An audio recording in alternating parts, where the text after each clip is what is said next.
po, magandang araw muli sa lahat.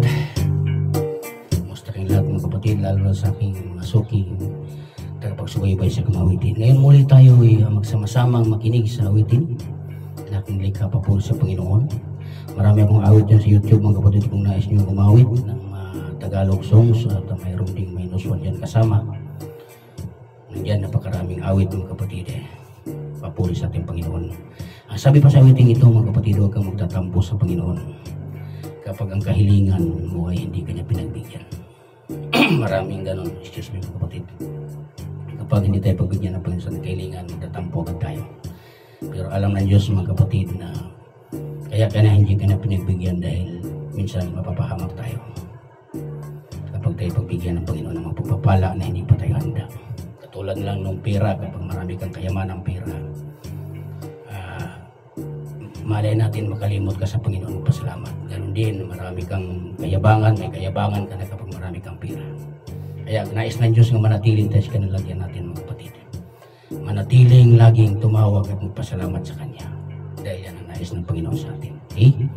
Pakinggan niya ang uwiting ito mga kapatid. Sana po huwag kang makalimot mag-subscribe kung ngayon ka pala napadpad sa aking munting channel.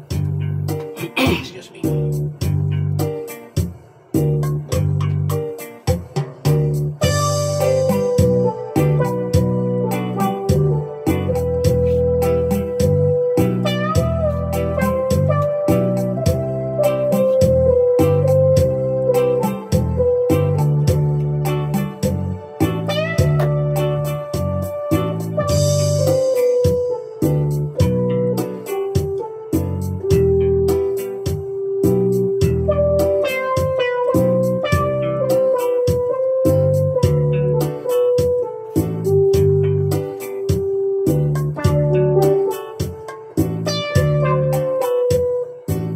Huwag kang magtatampo sa Panginoon kung ang mga kahilingan mo'y hindi Kanya pinagbigyan.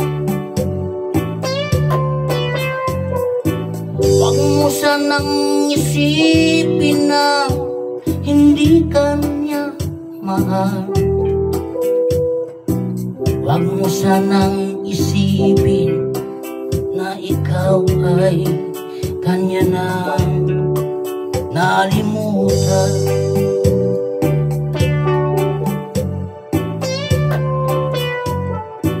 Hindi mo ba alam na mahal Kanya?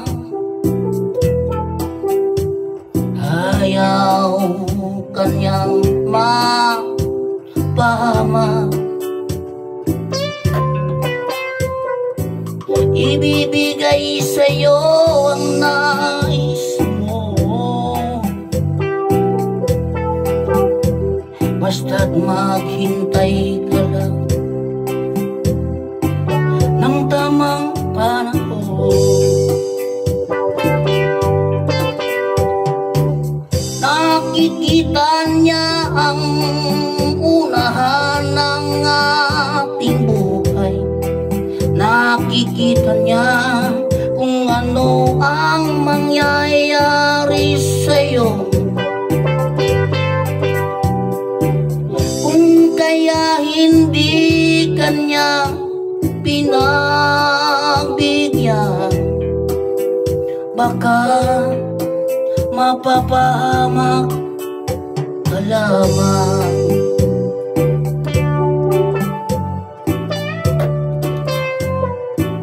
Ang lahat ng ating mga kahilingan, hindi niya ito malilimutan. Oo, hindi at maghintay ka. Yan ang Kanyang kasagutan.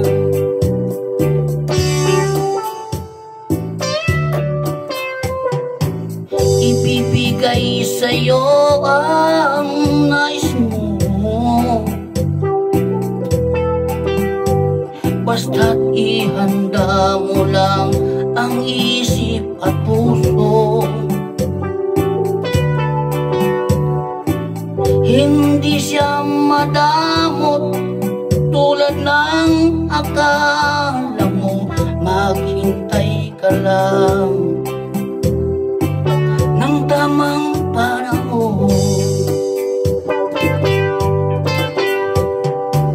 Nakikita niya ang unahan ng ating buhay.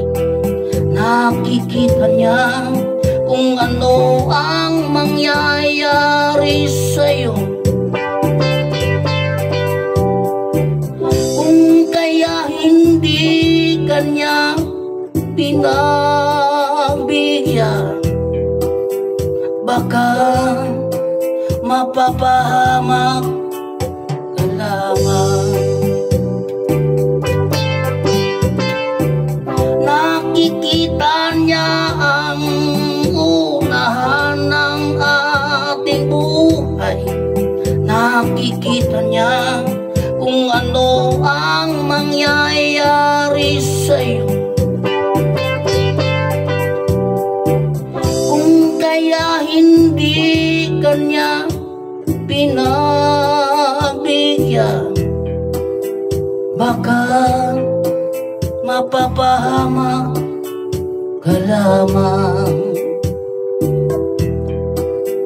Baka ikapahamak mo lamang. Kaya huwag kang magtatampo sa Panginoon.